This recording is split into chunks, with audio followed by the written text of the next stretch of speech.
She thought she hit the jackpot when she met a charming and wealthy man in one of Atlanta's hottest nightclubs. But one night of luxury turned into a lifetime of consequence. Join us as we dive into Dominika's story, whose life was forever changed by a man with a secret. Welcome to the Decision Podcast. Thank you, Tony. Thank you. Thank you. I'm so excited to have you. Thank you. I know we have quite a story to talk about. Yeah. But first, I want to hear a little bit about your childhood. So where are you from? Yeah. So I'm 29. My name is Dominika. I'm from Atlanta, Georgia. Ooh, okay. Born and raised, well, mostly in the Marietta area. So Okay. Metro Atlanta, I guess you could say. Okay. And you have been here. Have you ever moved away from Atlanta, or have you always been here? Never. Always been here. Do you want to move? Yes. Expeditiously. So what was your childhood like, really? My childhood was normal, I guess you could say, growing up. The only thing that I would say is me and my father's relationship was kind of strained. He worked out of the country a lot of the time. So it was me, my mom, and my 3 sisters. And she was a rock for us. I mean, she just did everything that my dad would have did if he was here. He was still a great father. I cannot deny that. Yeah. But as far as our relationship being strained and emotionally, he couldn't be there for me a lot of the time emotionally. So that kind of took a toll on me in looking for validation with men. So speaking of which, when you were a teenager, or I guess even a kid, because it just depends on the person, what was dating like in the very beginning? Like when you first started, you got your first crush. What was that like? When I got my first crush, I would say I didn't really know my worth when I was younger, I would say. I would go after the men that didn't want me a lot of the time, because I guess I felt that for my dad sometimes, like he couldn't emotionally be there for me. So it kind of drew me to people that couldn't be there for me emotionally as well. So I would just go after this guy. I went after a guy that bullied me in middle school. Yeah, I did, which was crazy. And I still liked him. I was like, he bullies me, but it means he likes me. So yeah. I also feel like that's what little girls were taught, which I always thought was strange. Like if he's mean to you, he likes you. Like that's like very toxic. Yeah, very. And I think a lot of women, that even reflects in their adulthood dating, is they think it's okay when a man does not treat you right. It's because he cares. But like we don't say that directly, but it's like ingrained in our brains. And boys are taught not to express their emotions really. So it's like, oh, like if you're picking on the girl because you like her, but there's a way to show that you like a girl by not being mean. Like I just don't understand that. Yeah, But, maybe flowers. Exactly, maybe flowers. Like that's not like put gum in my hair. Yes. So your first serious relationship, what was that like? My first serious relationship. And how old were you as well? I was still in college. I was fresh into college. Okay. So about, what is that? Yeah, I was about 18, 19. Okay. And it was with a guy I met at Club Opera. Where's that? Club Opera is where they changed the name. It's on Crescent Avenue. Okay. They changed the name now. But yeah, we met there. He was a photographer. And at first I didn't like him because I was like, this guy actually likes me. And like, I like people that don't like me. Ugh. But it got so close. Like we moved in together. Okay. Me, my sister, and her boyfriend, and me and him actually all moved in together. Okay. To one apartment. An apartment. 2-bedroom? Yeah, 2-bedroom apartment. And it was going good for a while until he got more emotionally abusive to where he was very jealous of men liking me and stuff. I was a pageant queen for Phi Beta Sigma. I was Miss Phi Beta Sigma. So in college. So a lot of those fraternity brothers were around me a lot of the time. I went to the parties and he didn't like that. And it got very emotionally abusive, verbally. And it didn't get physically abusive. He did shove me down to the ground one time in the bathroom. So I guess that's the furthest it went. Okay. But it was very toxic. And I did kick him out at one point. And he actually stormed back into the house, jumped the fence, and started banging on the door that night. And I remember I had moved in one of my coworkers at the time because my sister had left because her boyfriend went to jail. Oh, it was a whole heap of a mess. So my coworker lived there with us, and she was like, "You guys have to figure something out because I'm not dealing with this anymore." I remember she said that to me, and the next morning I was like, "We can't do this anymore. It's too toxic. We gotta separate." So we separated, and I've seen him today, and he's still doing good. And his dad was my Uber driver one day, which was crazy. Oh, that is so crazy. But he's doing well, and I wish him the best. So yeah. How long was that relationship? I don't even know, to be honest. Maybe a little under a year. Okay. It wasn't even that Oh, long. and all that went down under a year. Yes. Wow. Okay. And Yes. with him being a photographer, Mm. I know you said that he had jealousy Yeah. issues. Did you feel any? Because like, what type of pictures was he taking? It was more Just like artistic style, okay, artistic so a style, little and he was different. also like a rapper. Like he Okay. had artistic style rapping, almost like Kendrick Lamar style. Like it was Okay. more poetic. Yeah. So it never really bothered me, the stuff that he did, and I think he was so into me, he didn't want to upset me. Yeah. He would only upset me if he was jealous, and Interesting. And yeah. when you broke it off with him, like, did he try to come back a lot or? No.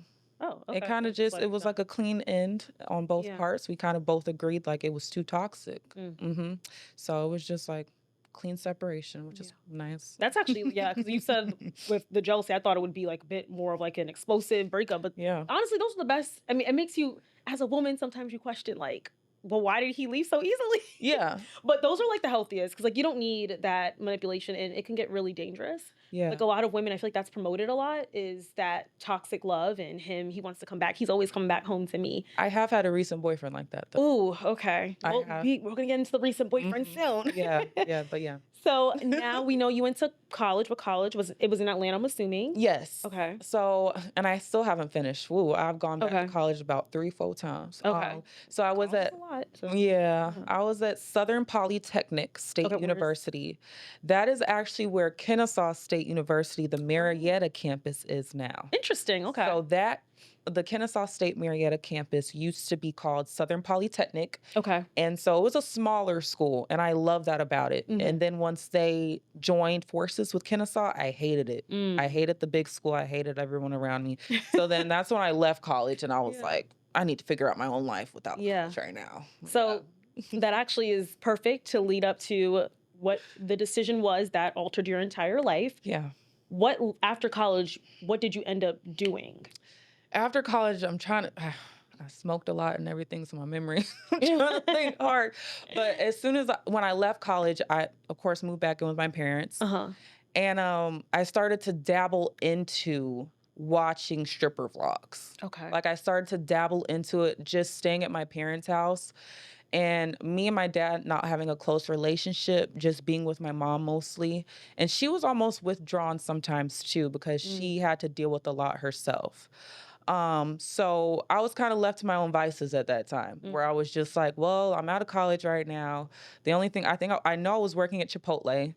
And I remember I was talking to a lot of the people at Chipotle that I was working at. And the head manager, he was a male, but he said he used to strip. And I was like, what? Stop playing. And it became like this huge conversation. I was already watching stripper vlogs. And then eventually I just got the guts to just go in there because the main thing that catapulted me into it was mostly my parents didn't have any money as well. And I remember one day, they didn't have money to fix their car. And I came back home with a stack of $400 and I just gave it to my mom and was like, here you go. From the club? What was your mother's reaction to that? She didn't say anything. She didn't question where the money came from? She didn't question it at that time, but I mean, my mom was smart because I was in and out of the club. So when I was at Chipotle, I would like go in, it was Dreams nightclub at the time. Okay. It's demolished now. But I would go in there. I did one audition and I was scared as heck. And I was like, I can't do this. So I went back to Chipotle and then it was like an in and out. And that's also where I met the guy as well. We'll get into that. Yeah. But in and out. And then eventually when I just started stacking up little money here and there, I was like, I can just fully do this. Oh, wow. And then I left Chipotle and then I just fully went into Dreams. That was the first club I started stripping at, was at Dreams. So when you were like in and out, was it like you'd go just on weekends and then it turned into doing it weekends and weekdays? What's your definition of in and out? Like how, because I'm mainly asking this because it's easy. I want to hear a little bit how you can get sucked into the lifestyle because I hear that a lot from women, that it's so easy to get sucked in. So I'm trying to see like, what was the amount of times that you were going that made you feel like, this is what I want to do? So in and out, it wasn't even like planned on like weekends. Or it just was whenever I felt like I was disconnected from whatever was going on in my life. When I was watching stripper vlogs, they were telling me what stores to go to. I remember I got my first stripper outfit So when I got my first stripper outfit is when I first auditioned. So that I think that was during the week. It was like early during the weekday shift because that's the best time to audition. So I remember I spoke to the house mom there, and she was like, "Oh, you'd be great. You're just a little shy. It's gonna be fine." And then I remember I was so shy on stage. There was a guy working there. He was like, I don't know, the head of, I guess the head security, not really. I don't know. Head hostess of the club, whatever. I don't even know what he was. But he was there and he was watching me on stage and he was like, "Why are you so nervous?" He was like, "Just loosen up." And then I remember I went home that night and I was like, "Why can't I loosen up?" Like, I mean, maybe this is because I'm not supposed to be doing this. Like, I would battle it in my head so much. So I took a few days off.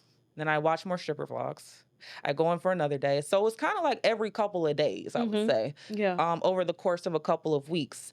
And then in that time frame is when I met that guy at Dreams. And he said that he was a real estate agent, this, that, and the third. And I was still in and out, but we exchanged numbers. And since he said he was a personal trainer and all this stuff, he also knew that I was going through it at my parents' house. So it was just like I was in a vulnerable state. So when you met this guy, how exactly did you guys meet? I know it was in the club, but how did he get your attention? What was it? Toxic masculinity, I think. The way he looked on the outside, to be quite honest with you. He dressed very flashy. I felt like it was a man that could provide for me because of the way that he dressed, the way that he carried himself.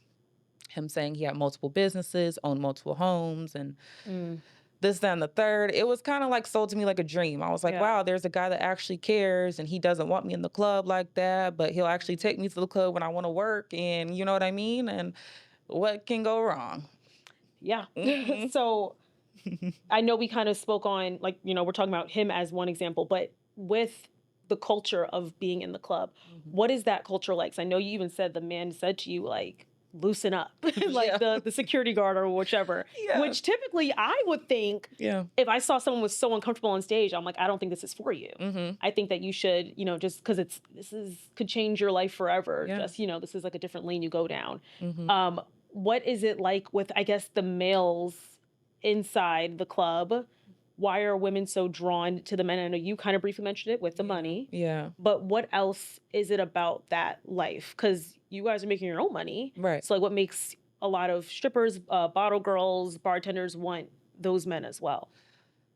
I think it's just, we think that we can, I really think it's when women think that we can get something out of a man. Eventually we start to think of men as cash cows or bank machines or people that can provide for us, not like as human beings. And a lot of the men in the club are jerks. So we see it. They're not nice. And the guy that I met that gave me HIV, he was very nice to me and kind. And I was at the time.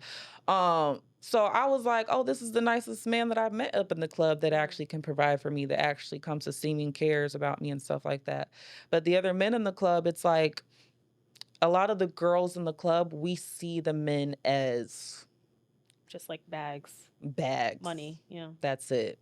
It doesn't matter how they treat us or anything because I'm getting your money. Interesting. So I know you already mentioned that this man that you met, he gave you HIV. Can you speak a little bit about how you guys got into a intimate relationship where that could have happened? Because I know you only spoke on you guys just being in the club, but clearly, well, at least I would hope there wasn't any physical things happening in the club. How did you guys get to know each other to that level? So I'm the type of person, when I get into a relationship, like you noticed at the beginning, me and my ex, we moved in very fast. Things move very fast in my relationships. That's why I'm taking a break. But with this guy that gave me HIV, things were moving very fast to where I was like, he's providing for me. He was a trick. That's what you can say. He was a trick. The tricks are the men that come in and take care of certain girls in the club or make sure they're good, whatever. He never got dances from me in the club when he was there, but I'd ask him to come in if it was a slow day, like, hey, can you come give me some extra money? Hey, this, that. And eventually it got to the point where we're hanging out outside the club so much. Like, he would pick me up from my parents' house. And that's why when a lot of people ask to see his face or ask to ask his name. I'm like, what are you going to do with this information? Because he knew where my parents lived, type of stuff. But he was picking me up. We were hanging out all the time. He would rent out hotel rooms and stuff. I never once saw this man's house. This is a lesson to the ladies. If you ain't never seen this man's house, please stop it. Expedition, stop it. So never saw this man's house, but he would get out all these hotel rooms and everything, take care of me. And how long was this going on before? How long were you guys dealing with each other? Maybe 3 months. Oh, okay. So it's okay. Maybe 2-3 months or so. If you're comfortable answering, how soon was it when you guys got intimate with each other? It had to be maybe a month into us talking. Okay. Maybe about a month. Yeah, it was about a month into us talking. And then I just said, whatever, let's do it. Because I just felt so close because he's providing for me. Because he's this. What were some things he was providing? Just money. Just giving you money? Like, what type of money are we talking? At least $300 minimum anytime he came to see me. If I asked him I'd say, it's slow in the club. Can you please come bring me some money just so I have a great day? At least $300. He would take me to other strip clubs just to hang out. Like, and I just thought it was so cool. Like, yeah. Was this the first time you dealt with a man that would give you that kind of money? Yes. Okay. Ever. So you never met any other man in like the club that would do the same thing? No? I mean, my ex, I met him in a regular dance club. Club Hopper was like a dance club. Like, it was very chill. So meeting someone in a strip club is a whole different experience. Whole different ball game. Yeah. Whole different. So did you guys always use protection? Never. Never. Not even the first time? Never use protection. And did he know that he After I was diagnosed, I feel like he definitely knew, to be quite honest with you. Because there was a bunch of red flags I've already said, but there were so many things that I noticed, and a girl commented on my video and said the guy that gave her HIV actually had the same thing, but he had an alarm on his phone that went off every day. And I noticed this, and I was like, what is that alarm for? And he was like, oh, it's to take my supplements, because he was huge. Like, this man, he looked like Flo Rida. That's what all my friends say. He looked like Flo Rida. He was big, muscular, bold, everything, like all that. So I was like, what do you? And he just said supplements. So I just believed him. He's a personal trainer. He takes supplements at this time of the day. And then after I was diagnosed, I told one of the girls in the club, because I had stopped dealing with him. But he still it was almost like he was taunting me. Like, he would just come into dreams sometimes and just stand at the back bar. After you found out? After I found out. Was he taunting you because he didn't want you to tell other people? Or just to be intimidating? I think just to be intimidating, because I told people, and then he found out, he knew that I told people, because he had texted me after, and he was like, I know you told the people in the club. And when I told the people in the club, it was the house mom, and it was one other girl that was very like gothic, like we were both alternative, had a bunch of tattoos, and I thought I could confide in her. Never confide in strippers or anybody in a strip club. Let's just say she went and told a bunch of people? She went instantly. I told her maybe about 5 minutes later, I get called to the back by the house mom, and she's like, she told me that so-and-so gave you HIV. Is this true? Because I need to protect my girls if he's talking to other girls out here in the club. Oh, my gosh. And I looked at that house mom, and I was like, yeah, like, I confided in everybody in the club at that time. And I remember that house mom knew him. Personally? And she was like, I know him. He would never do so-and-so, like, blah, blah, blah.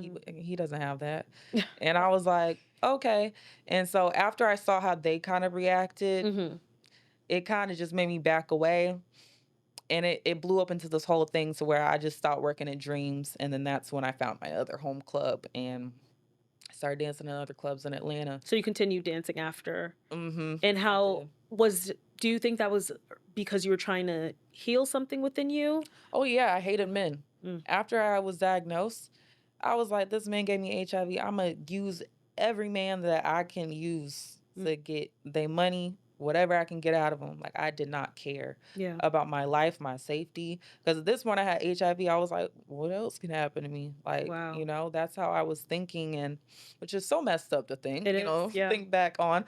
But, you know, that's how I was feeling. So, yeah, that's what I was doing. I was trying to heal something within me that, of course, wasn't. So after discovering the news, what was that feeling like in that moment?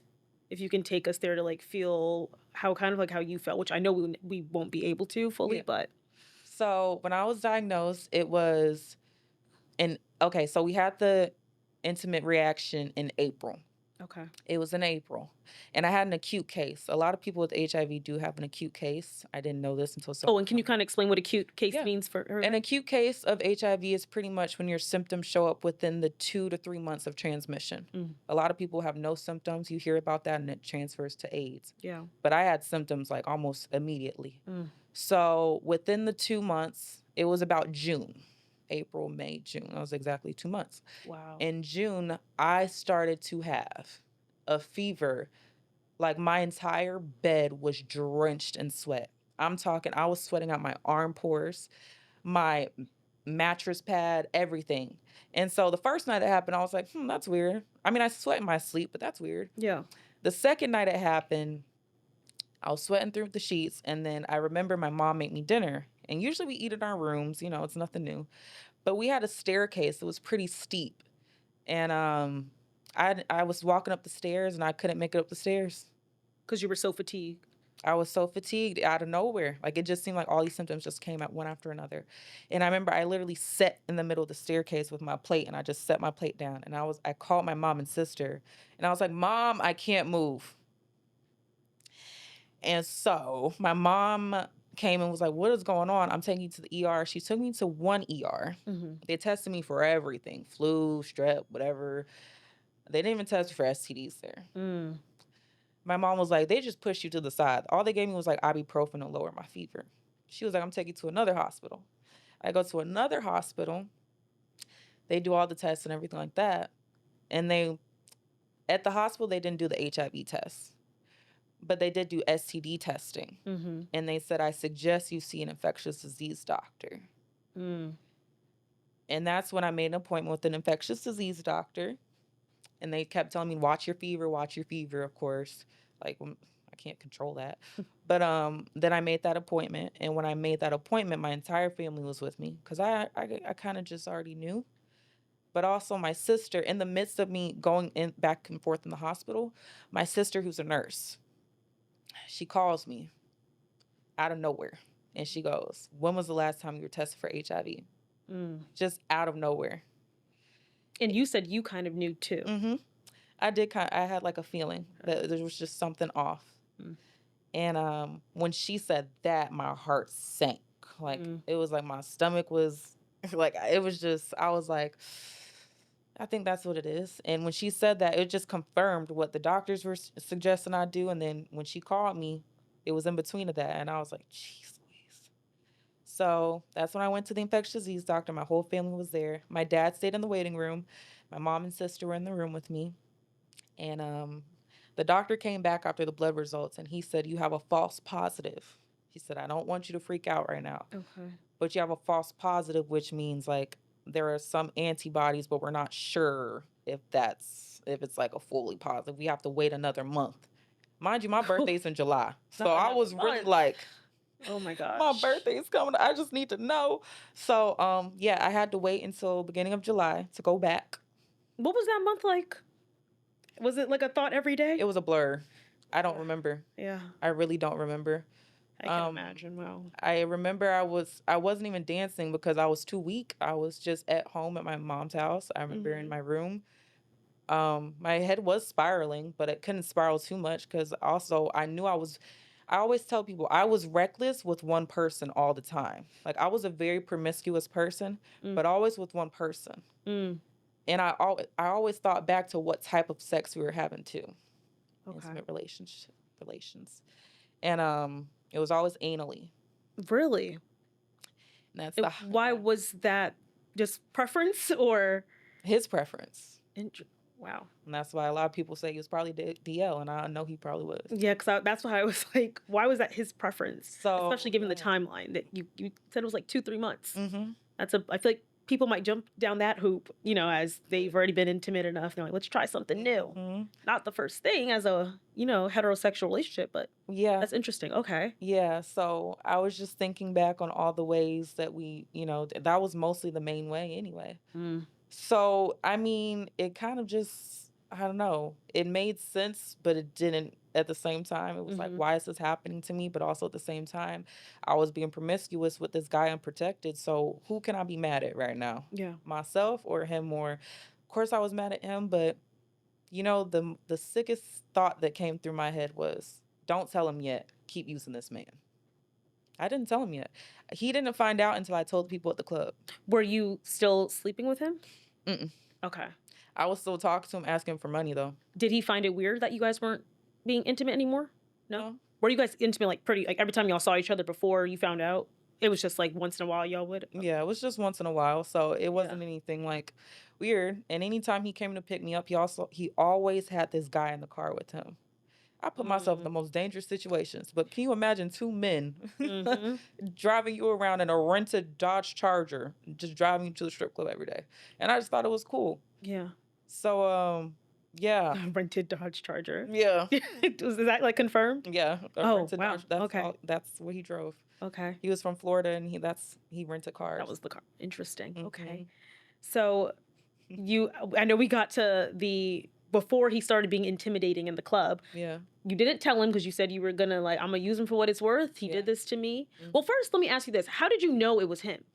I knew it was him because I wasn't having sex with anybody else. Okay. Like how I said I was very promiscuous, Mhm. only with one person. Okay. And that's another thing on my YouTube channel, and I have to hide a lot of comments where people are like, "Well, you was a stripper anyway at the time. How you was Assuming probably you were. strip dancing, sleeping with everybody." I'm like, when I was a stripper, and I told my mom this: when you a stripper, you decide if you want to become. Can I say the word? Go ahead. Prostitute. You either decide you want to be a prostitute or you want to be a dancer. Yeah. And after dancing, I became certified to teach pole. So like when I was in the club, I put on a show on the stage. Like I loved moving my body and sensually and all that stuff, but I never once was the type to be in the VIP room or to do anything like that. I was never that type. Yeah. So when people ask me, "Are you sure it was him?" I'm like, "Y'all, when it just, yeah." Speaking of VIP rooms, I know people have thoughts of what happens back there. Is that like pretty common that women are? Yeah, they do it on the floor too. Really? I'll see Like do what? I'll see whole P words out. Oh. Penises. Oh. Just hand jobs at the bar. Oh wow. A lot of new girls. I remember I saw one new girl come into the club. This was later in my career. And I could tell she was very green, as they say. And I was like, "Oh, please, no, no, no." And just within like the first customer she had, they were literally bumping and grinding on the couch out in the open. Oh wow. But in the VIP room, yeah, I used to go in the VIP room, but I made sure the people that I went to the VIP room with, a lot of my customers knew my status too. I was a talker. I get paid a lot of the time to talk. And as well as the people that went in the VIP room with me, one guy, he was a comedian, and he came in with his friend that was also married. They were both married. And we just talked and laughed, and he almost gave me $1,000. A lot of the time, I would raise the price so much because I knew what would go on back there. And a lot of the time, it's kind of hard and easy to say if you're not like as a stripper yourself. But you can kind of gauge when a man is trying to get something out of you. Get something out I of think you. women in general. You can tell. Yeah. Or you can tell when a guy's just like, a lot of men would talk to me, like we would talk for a minute. They would end up giving me around $500 and they'd be like, "I really don't like being out on the floor. Can we just talk in VIP?" And I'd be like, "Okay. Yeah. Give me another 100." And then anytime you go on VIP, you can leave anytime you want to. Yeah. So it's like, have you ever done always in control. anything in VIP before? No. No? Okay. That's a testimony in itself. Yeah, 'cause I always hear you mentioned in the beginning that you'd watch the stripper vlogs. I used to watch this girl, I think her name was Christina Villegas. Yep. Now you would watch those. I was like probably 16, 17 when she was like really at the peak of her content. And I'm just gonna say like how you got influenced to go into stripping. I can see how easily for young girls to be like, "Oh my God, she made that much in one night," without showing the horrors that can happen behind the scene. And this is my question for you: is were you ever under the influence in order to get through a night, like whether it was every night, drugs, alcohol? Yeah. So I feel like it's easy for women to end up becoming addicts. Even if they just did it, I'm just trying to get through the night. Mm-hmm. Then if you're doing that every single night, you're gonna just be doing that even when you're at home in a lot of cases. So you were under the influence a lot of the times. Yeah, and especially dealing with the men in VIP rooms, I had to cuss out a lot of men. Yeah. Threaten a lot of men. I'd be like, I will knock you out right now if you touch me again like that. I would tell a lot of men like that in the VIP room. I would talk to them just like that, and they'd be like, "You're mean," and I'm like, "Okay, well, give me my money and let's go." Mean is crazy. But a lot of girls don't speak up for themselves. But I got to the point I already had HIV. Please do not touch me like that. And I was so under the influence because a lot of men still groped me when I was still naked. Like, a lot of men would grab me and touch me inappropriately, and I'm already naked and I'm already like vulnerable, and they would still try to assault me. Wow. So I would have to be under the influence to try and deal with that because I just don't want to think about the security guards not securing you. And I was actually attacked by a security guard as well. Really? I've like from seeing some women speak, they say that the security protects the women really well. Really? So from your experience, that wasn't the case? Heck no. Wow. All of the security guards are in with the customers a lot of the time. A lot of the time. So I remember there was this one security guard at one of the clubs I worked at. And I told him that one of the customers didn't pay me my money and he was leaving out, and he literally spit on me. The security guard or the guy? Oh, the guy. Okay. The customer did. I said, "You owe me some more." And he said, "Beware, I don't owe you else." And then spit on me. He was shorter than me, and then started walking out the club. I tried to get security guard. He outside smoking with 2 customers, And when I told him he's walking to his car, he just looked like, just like that. And the first security guard that actually attacked me, this was way before. So I went back to dancing so many times. I would stop and go back, stop and go back. The first guy, this was at my home club After Dreams. I won't say the name of this club because I just won't, I guess. They threatened me so many times. And I actually had a lawsuit pending with them. I dropped it myself. But I came into work one day. I was a day shift girl. And I remember I had my handbag on my shoulder. And everybody knew me. All the new, like the older security guards, they knew me. They knew Phoenix in the club. Like, she don't bring nothing in the club, so you don't even need to check her bag. Most of the time, my bag never got checked. But this certain day, it was a new security guard. I remember his real name was Kenyatta, and I'm going to say it because I don't care. His real name was Kenyatta when I found out, but his strip club name was Supreme. I remember he looked like handsome Squidward, just big, bulky, and just awkward. And I came into work. He said, "Let me look in your bag." And I had just got out my Uber, and I was on the phone with my girlfriend. And I was like, "Hold on one second. Let me get off the phone." And then he said, "Let me look in your bag or get the F out my club." And I remember I just saw his eyes switch. And I was like, hold on. Because I was like the sweetest girl in the club. Even the girls never bothered me because they could tell, like, I'll switch on you real quick anyway. So, like, I just never was bothered. So I was like, what is going on? So I started opening my bag slowly. And so he still started, like, jolting me, like, trying to get in my bag. And by this time, I was partially inside the club. It was like an awning leaning in. And then I was partially inside the club. So the bartender was there, 2 regular customers. It was super early. And then it was the bar back that was there as well. And so the bar back starts seeing what's going on. And the bartender's like, "Whoa, what's going on?" And I was like, "I don't know. Like, he's trying to get in my bag. Like, what the F?" So by this time, the security guard pulls me back outside the club by my bag. And by this time, I just closed my eyes. But before I did that, I turned around and I said, "Why are you doing this? I don't do anything to anybody in this club." I remember the exact words I said. I said, "Why are you doing this to me? I don't do anything to anybody in this club." And I had a tongue ring at the time. And I was ugly crying already because a grown man is dragging me outside the club for no reason. And he thought I spit on him. So when I said that and I turned back around. He thought that, did your tongue ring come out or something? No. So why did he think you? Because it just came out when I was crying and screaming. Oh, like, okay. Why are you doing this? Like, it just. Gotcha. That's what he told the people. That was his excuse on what he did next. Okay. So after I said what I said, turned back around, and I started walking away, he grabbed me by my throat. And I remember I was up in the air. Stop. And I had just closed my eyes, like on some like supervillain type shit, but he was behind me. So I was up like this. I had handprints on my neck and everything. And by this time, the bar back, because the manager came out He was a white guy. Just the nerdiest white guy came out. I'll call him Cole. He came out and he was like, "Yo, put Phoenix down, put Phoenix down." And he wouldn't put me down, so my eyes were closed. And the bar back came out with one of those giant Hennessy bottles, not like this one, like the big, big bottle, the club ones. And they were about to beat him in the head with that if he didn't let me go. So he saw him come out with that. And he threw me down on the concrete to the point where I had a contusion in my left arm, and then I had a strain in my spine or my neck to where I literally was moving like a robot the next day. And so this was all unprovoked. Did you guys have issues beforehand? Never. I met him one time previous. The house mom was like, "This is the new security guard supreme."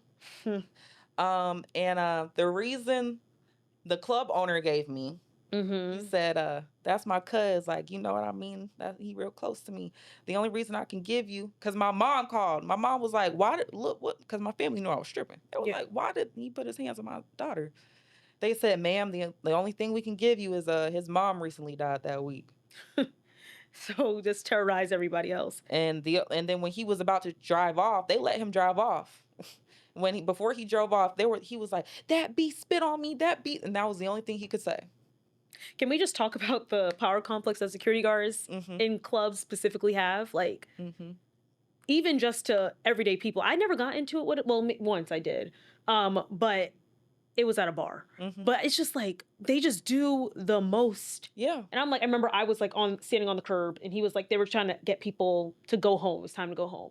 And he was like, "Everybody off the curb, off the street. This is my block." And I was like, you want me to stand in the middle of the street? Like, we're trying to get our Uber. But my sister's boyfriend at the time, he had to like tell me to just stop. Because he, if something happens, he'd have to get involved. I get it. But in that moment, it's like, y'all just have this like huge, I'm minding my business. We're trying to get our Uber and you're just doing the most. That story that you just said is absolutely insane. And the fact that I'm assuming you probably were even smaller back then. Yeah, I was super tiny. Yeah, because you're slim here. Yeah. So like, you felt the need to do all of that for what? Like, what was that for? And he was like a big guy, I'm assuming. Supreme, I'm assuming. By the name. Huge. See, I would tell you to call the club out, but no. We're not going to get you caught. No. Club Platinum. Oh, gosh. They're closed. Oh, okay. I never heard of that one before. They've been closed, and it's been unexplained why they've been closed. And I said that was God. Because there have been so many things that I've seen on the news before they were closed down. There was a fire that happened in front of the club. There was some shooting that happened next door. I said that was God. Atlanta clubs and bar scene in general, I just hear a lot of things that happen behind the scenes that is just dangerous. Yeah, it's very. And people aren't protected, even if they work there. Yeah. So that is very interesting. But the club's not open anymore. So yeah, okay. So you can't get held liable for that. And I mean, they wink. Allegedly, it's that club. Allegedly. Allegedly. Yeah. But yeah, so you went to that club. That was the club you went. One of the clubs you went to after, correct? After Dreams. Yeah. Okay. And when did the stripping stop? What made you say like, I'm done? True. Because I danced in so many clubs in Atlanta. I've danced at least 5 clubs in Atlanta. Are there any that are open now that you've danced at? Okay. Yeah. Yeah, they probably see this and, hey, what's up? But yeah, what made me fully stop was I was way later down the line in my dancing career. This was right after the pandemic. And I remember I just watched so many girls go to VIP.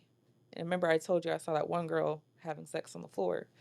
And this was the same club, and it was one day I had smoked an entire 3-5 by myself. I mean, I used to anyway, but this was like within like a couple hours. Like I went up to each customer, and each customer I went up to like, "Hey, do you want to dance? You want to talk?" They'd be like, "I'm waiting on so-and-so. I'm waiting on so-and-so." And as soon as so-and-so came out the dressing room, they went straight to VIP. And I'm like, look, I ain't matching up with any of that. So regardless... Look, I'm not even gonna, match that energy. So I remember I started Ubering at the time too to supplement because I wasn't making money like that, to be honest. Because like you weren't in VIP? Because I didn't do extras like that. I was a dancer. I was on the stage a lot of the time. So it was like I didn't know what to do at that point. I was like, I was making maybe $200 a shift. Okay. On a good day, I guess you could say. And then we had to pay $75 to work, if not more. Yeah. So I wasn't making nothing. So I was like, I need to Uber to supplement. And I remember I was Ubering this one morning after dancing. And I was so hungover, just so tired. And I was in the car. I might start crying. And I just yelled out to God. And I was like, God, please give me a sign that I need to leave this life. Like, I was screaming because I was tired. Like, my body was tired. I was beat up. Because the security guard attack happened 2 years before I even stopped dancing. I was still so addicted to that fast life. I didn't care. I took maybe a year off. I went back to dancing. And kid you not, the first day that I prayed that, I saw a double rainbow. And then the next day, I saw another double rainbow. And I saw God, I hear you. And I just never looked back. And I remember I got my first serving job after that. It was in Buckhead, and it still didn't feel right because it was still in Buckhead. Still around like the same type of people. Yeah. And so then I went to go work at a grocery store, and that was like about a year and a half ago or so, like that. So I fully stopped dancing around 2022-ish, I think, fully, or 2021, around that time, into 2021, into 2022. Okay. Yeah. Well, I'm so proud of you. I just want to say that. Hearing your testimony, that was like... Thank you. I don't know. As you see, you know, in my YouTube videos, I do the Bible verses. Yes, and yes. Even today, like, just... I told you when you commented on my... to, like, come on to this first episode of the Decision Podcast, I was like, it was almost as if it was, like, meant to happen. And it just felt like just seeing your comment, and I don't know what it is. I've just been... I used to, like, be... Around the time you were in, like, 2021, 2022... I was oddly fascinated with like HIV cases and like trying to understand that, understand the stigmas. I did also know someone personally that did get infected with HIV, and it was, you know, before you would never know people close to home that have, you don't really hear that, or at least people are more private. So for one, I commend you for even feeling proud enough to come up here and share your story. It's probably going to help a lot of young girls, which we're going to get into in just a minute. But it was like meant to be for us to have this conversation. So yeah, just hearing your testimony, God really does. He speaks. If you listen, he speaks. Okay. I'm telling you. Yeah. And I know some people might not believe in God, but let me just tell you, living testimonies, they be, yeah. And right here, right now. Yes. But that goes to me asking you, I want to ask you like some questions in terms of like myth versus fact that aligns around people that have contracted HIV. So is a myth that if you share a drink or share a plate of food with somebody, is that fact or myth? Definitely a myth. You cannot get HIV. You cannot get HIV from sharing a fork with somebody, kissing somebody, or anything like that. No. Okay. Yeah. And is that a common one? Like when, cause you said that you tell people, you're pretty open about it. Very. Do people like kind of act funny towards you when it comes to like, oh, like, hey, take a bite of this or take a sip of this? Sometimes, mostly in the club. Because a lot of people in the club knew I had HIV. I remember the house mom at Platinum joked about it one day, and I laughed back in her face and said, ha ha, and went back upstairs. What was the joke? She said, Phoenix, you know it's going around that you got the package. I hate it when people call it that. That's like calling a little person the M word. Don't call it package. Say HIV. Yeah. But yeah, I looked at her because I was lit anyway. I had just got off stage, like sweating hot, and I had a drink in my head, smoking in the other. And I looked at her and laughed and went back upstairs. So it's like a lot. It was mostly in the club. I remember one guy, he used to smoke with me all the time. And I think he started to go around more so. And he would like share a lot of the time with me. And then one day he just stopped and I just noticed. I was like, but it was mostly in the club. It was never like new people I meet outside the club. Okay. Another myth or fact, the myth being that you have to be a part of the LGBTQ plus community, more particularly a Black gay male, to contract HIV. It's higher risk, but you do not have to be LGBT. Like the guy who gave it to me, I believe he was DL. I'm almost strongly believe it because he was also in and out of jail a lot as well. He has like almost 6 mugshots online. So it's like, the highest risk of transmission is through anal sex because of your intestinal walls as well, the blood circulation in there, and the micro tears in the anal cavity. Happens. So that is why it's higher risk amongst the gay community. Okay. And speaking of him, again, do you know where he is right now in life? Like, what does he do? Is he still... The last time I Googled him, he was in Douglas County Jail. Okay. How long ago was this that you Googled him? This was about last year. Okay. So I'm not sure where he is right now. Okay. As far as taking him to court, I did not. Okay. That was actually a question because you said you're not 100% sure that he knew or not. Mm-hmm. So what leads you a little bit to not being 100% sure? Like, was it his reaction? His reaction was like, I told my mom this. When he found out me telling people in the club, he literally texted me that night and was like, oh, I heard you told people in the club that I gave you so-and-so. Mm-hmm. And I was like, yeah. And then he was like, you want to meet up and go have sex? Wow. And I know people are open with it, you know what I mean? But that just kind of like further confirmed, like, why would you... Yeah. If you think you didn't give it to me, because at first he denied it. Yeah. At first he was like, I didn't give you that mess. I can prove it. Never showed me records or nothing. But just said, I can show you, and never showed me. No records, no paperwork. But continue to ask me to have sex. Yeah. Yeah. And that's one thing that I will even say is that it's very important, ladies, and I'm sure you can attest to this too, and gentlemen, please look at those charts, my chart, please get the paperwork, all of that. Because recent, like real recent. They'll show you something from 2023 and we're going to 2025. Yeah. Like, no. Get tested. There's lots of like sources out there that you're able to go to. Planned Parenthood. No, that's not just for abortions. That's a myth. There we go. Yeah. But please, like, that's something that I find really important. I do make sure before, if I'm ever considering being with anybody, if I'm dating someone, we got to pull up information because I have like this strong, I'm just so fearful because I've been cheated on before in the past. And I'm not gonna get into that story with what I was hearing about him. But we don't play those games. You have to. And it might be uncomfortable, but it will save you a lot. Look, I'm telling you, ladies. If it's uncomfortable, you shouldn't be having sex either. Exactly. That's really because if you love that person, if y'all really want to get into it like that intimately, it shouldn't be uncomfortable. So, how's dating now? Not the laugh. The laugh. Dating now. Okay. Dating now is complicated for me. Okay.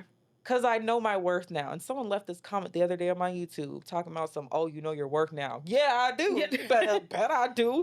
It also comes with age. We all... Yes. Come on, please, guys. We got to go through stuff too. So, since I know my worth now, a lot of men that are attracted to me think that I don't know my worth. So I attract a lot of the men that are very toxic. Okay. A lot of my exes as of late have been very abusive towards me. Not physically, the last boyfriend. The one previous to that was actually a security guard. That's trauma. And I could tell he could have turned into an abusive relationship because he had ARs in his room and stuff. And I just, when I first started dating again, like seriously, out of dancing, I didn't know my worth yet until I started to realize these men are trying to take advantage of me because they know the first thing that a man, they know my status, of course. So they're like, oh, I'm so welcoming of you. Thank you for telling me, blah, blah, blah. I remember one guy, he was like, oh, you're my queen, like, blah, all this stuff. Speaking, how soon do you disclose to your dating partners? Immediately. Immediately you do. So, like, first date, you say it. First date, if not first text message, I don't care how they take it. Got it. Okay. Because I just want them to know, and I need to know to protect my own heart. You know what I mean? And so a lot of them do know that up front, and they just think they can treat me any kind of way. And my most recent ex, he had a lot of mental issues and abandonment issues. And he used my HIV kind of against me in a fight one time. And he was like, I actually had sex with you and you have HIV, B word. Like, and I was like. In an argument, he said this? When I was trying to leave him.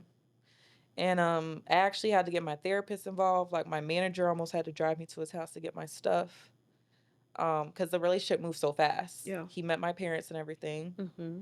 And he just thought that him accepting my HIV was good enough. Like, he was like, "Oh, you're leaving me?" And I was like, "Yeah, I'm leaving you because you're acting insane. Like, you are really acting tumultuous. Like, you're shorter than me. Like, I don't know, like, what's going on right now. Like, because I can Not really the little man stomp on you." syndrome. Yeah.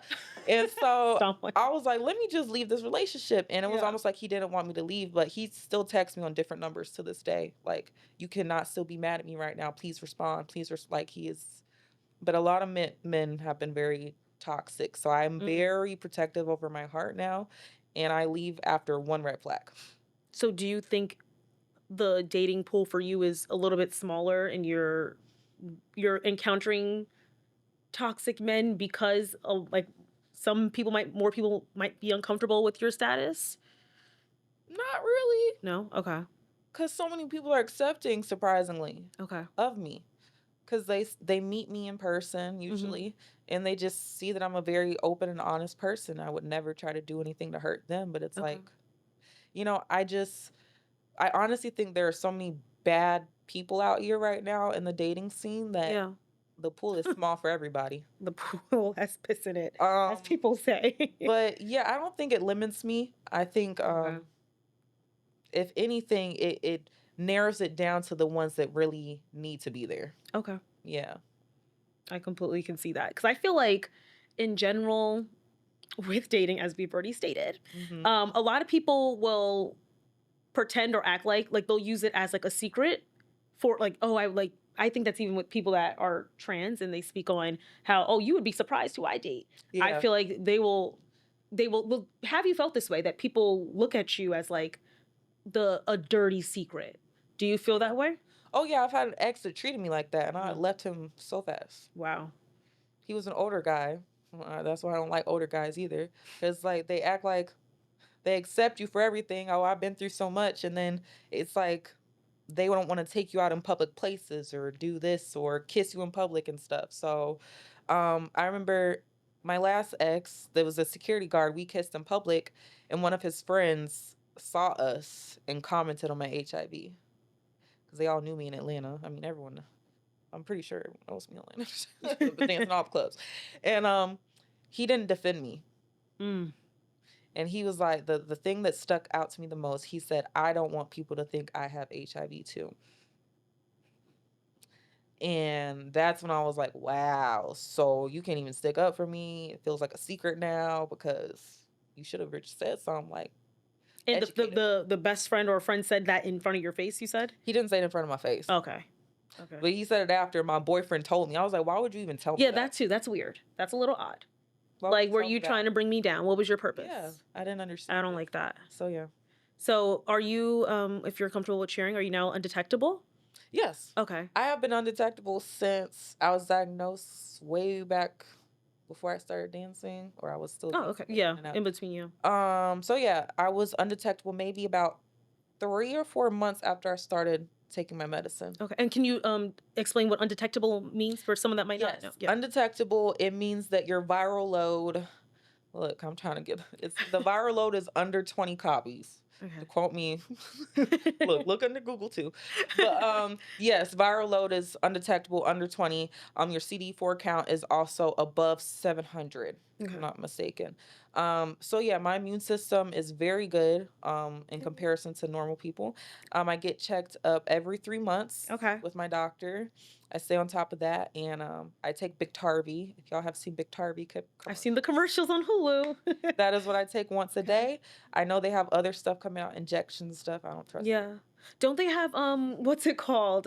PrEP. Yes. So like that's before, if you're just having unprotected sex and if you had unprotected sex, and just to make sure. You have to take it like, do you know, like, is it 2 to 3 days before or something? I'm not sure. I feel like with PrEP, you might have to be on it for a little bit. Okay. I'm not sure though. Okay. I had one boyfriend offer to get on PrEP. He said he might or might not. It's up to him. Okay. And I said, that's up to you because it can have some side effects. So that's up to you. But a lot of my exes have not really cared either. Okay.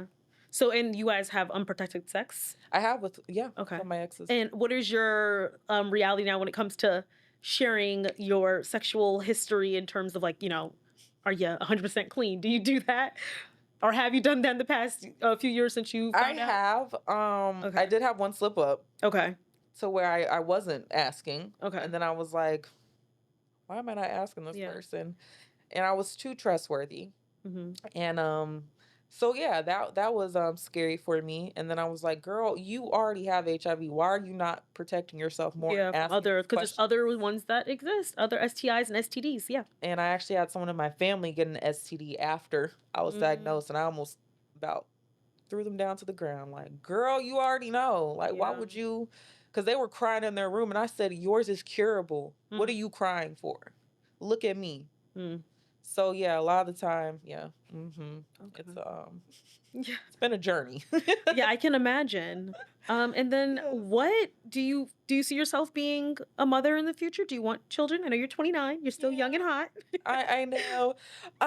Honestly, you guys, I really don't want to bring a child up in this crazy world. Oh, that makes sense too. I'm so protective over myself now and my own safety. Yeah. And know what I've gone through and put myself through, that I don't want my child to feel influenced by society, Instagram, anything like that, anything that they see, because these women out here are not looking out for the younger generation that are putting out a lot of these videos and content. Yeah. So can we actually, I mean, I'm forgetting the guy's name. We were just talking about this earlier, but there was a story where an OnlyFans model is It's like Gucci Mane third it's like leg Gucci third leg, right? Something, yeah. So he is being accused of spreading HSV2. Yes. And he is an OnlyFans model, like I stated. So a lot of people, apparently he's been preying particularly on younger models, so like the 18, 19-year-old girlies that are coming up out.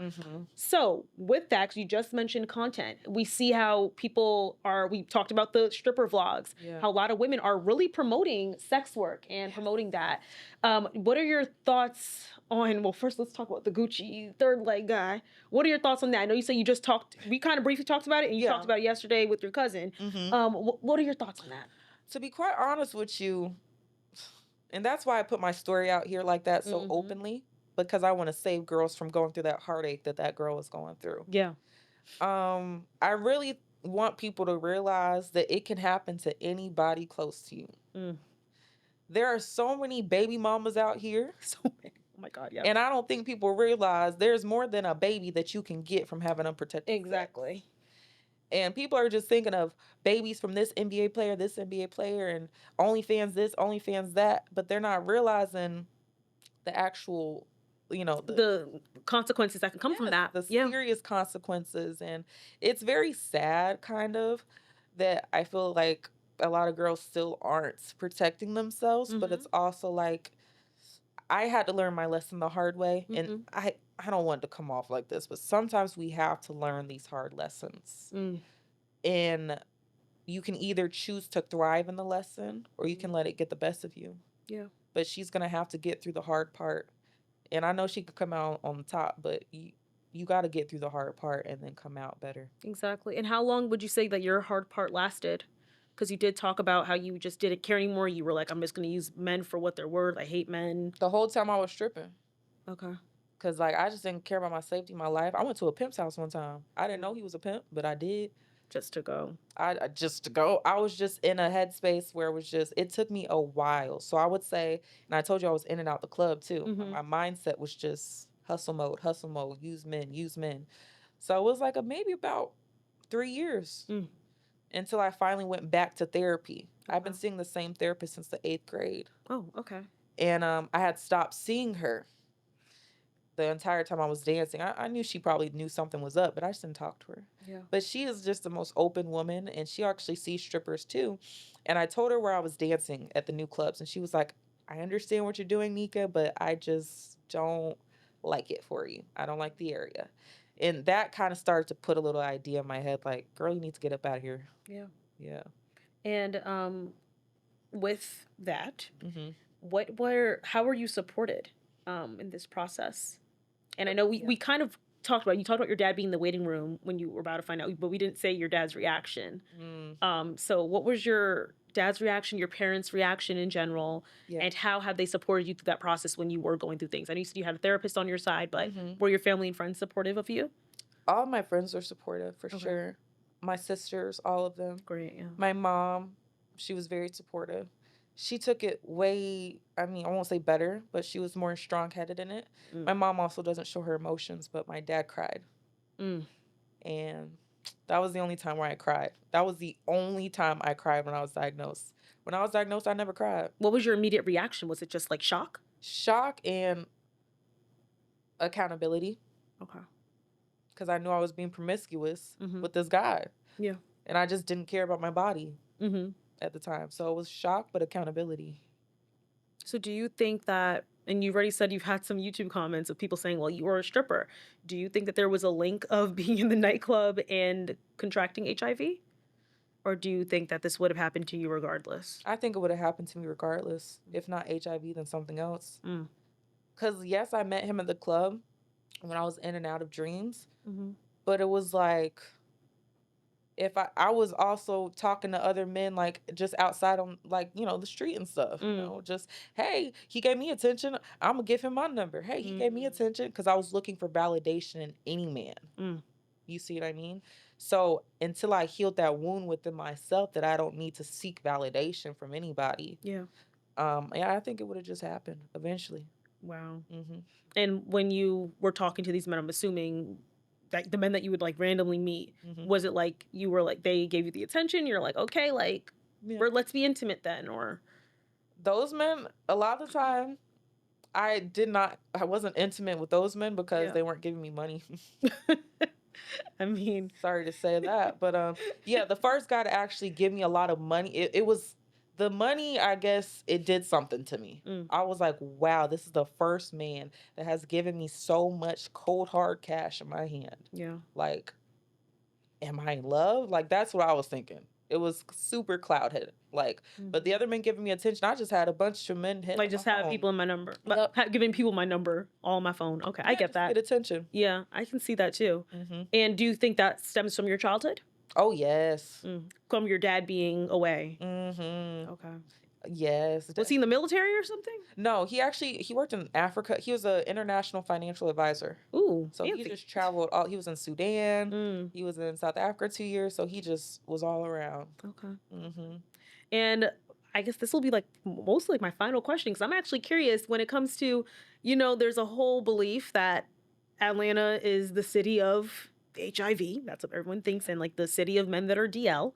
Yeah. What are your thoughts towards that? Do you think that this is, I mean, you have most of the experience of the nightclub life with, those men that are more promiscuous. Yeah. So do you think that that stereotype is true about, or stigma, should I say, is true about Atlanta? It's funny. I actually came out with a whole video about STDs rates in the states, in Atlanta specifically. Mm-hmm. I believe the highest state with the highest number of HIV cases was, I think it was New York, but it's on my video. Go back and watch my video, y'all. Yes, shout your channel out. Don't worry. Yes, but I think it was in New York. But the southern states, like Louisiana and stuff like that, they have like the highest type of just in general, like syphilis and everything. Yeah. But Atlanta's not the highest, actually, surprisingly. And I think it hasn't been the highest for like a couple of years now. Yeah, it's not the highest, but it feels like the highest because of the stigma surrounding the gay community in Atlanta. Clock it. And there are a lot of DL men, I'm not gonna lie. I know there are. Oh, okay. And I mean, I've met. Scary. So yeah, it's very scary, and that's why I say you just have to protect yourself. Protect yourself. Protect your womb too, ladies. Yes. Please. Yes. There's a lot going on with that. Yes, and that's why my name is the Sacral Healer, because the sacral energy, everything in me was messed up from, just getting HIV. I also have PCOS, endometriosis, so everything within my womb was messed up. Due to HIV? No. Oh, okay. So I actually was diagnosed with PCOS before HIV. Okay. But I feel like it made it difficult. Yeah. I feel like I started to have more issues as I got older. Oh yeah, because it's your viral system that shuts down, right? Yeah, it was shutting down, so I think that kind of made it worse a little bit until I, was undetectable. But I mean, yeah, you have to protect your womb. Yeah, the sacral. I completely agree. Mm-hmm. So, what are you doing today? Today, I am. It's so crazy. you speak on your Bible verses on your YouTube, which I love. Thank I'm actually you. religious and spiritual, which a lot of people, I guess, they don't really agree with sometimes. I hear you. But I'm very religious and spiritual. So I've been doing tarot readings, sacral energy healing, as well as teaching pole classes. I was actually certified to teach pole classes back in 2023. So that is a business I'm trying to build up and start up with again. Amazing. I actually have my own pole. I teach private classes. I used Cool. to teach in a studio here in Gwinnett, but now I just do my own private classes. We did my god sister's bachelorette back in August. We did our very first pole dancing class.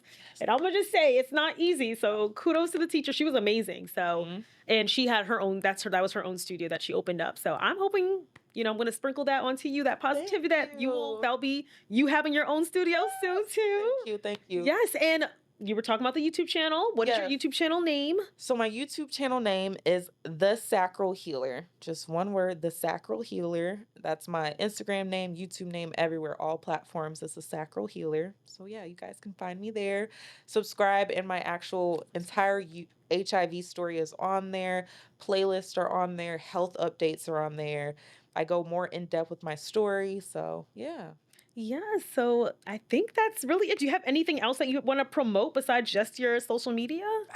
No, I think that's it, guys. Just follow my YouTube channel. Just we gotta blow up my convince her YouTube to come out with a book. You gotta do something like that. I know, you guys. Share your story. Go, be a public speaker. I am trying to become an advocate right now, honestly. We need it speak for in the schools. youth. I really want to speak in schools and to younger women as well, because I know a lot of middle schools. I started thinking promiscuously in middle school, like with all my girlfriends. So middle school, high school, I really want to speak at school. So if y'all know somebody, let me know on my YouTube channel. Yes. Well, thank you so much for coming on the Decision Podcast, the very first episode. You have been nothing but a pleasure, and I'm just happy that you were so comfortable sharing your story, especially even with me. Like, that feels so good that you felt like this would be a safe space, and I hope that I provided that to you. Did. But just thank you, and I just wish you nothing but the best. Thank you, Tony. Yes, thank you. I appreciate it. Thank you guys so much for watching. Have a good one. Bye, guys. Thank you. That's a wrap.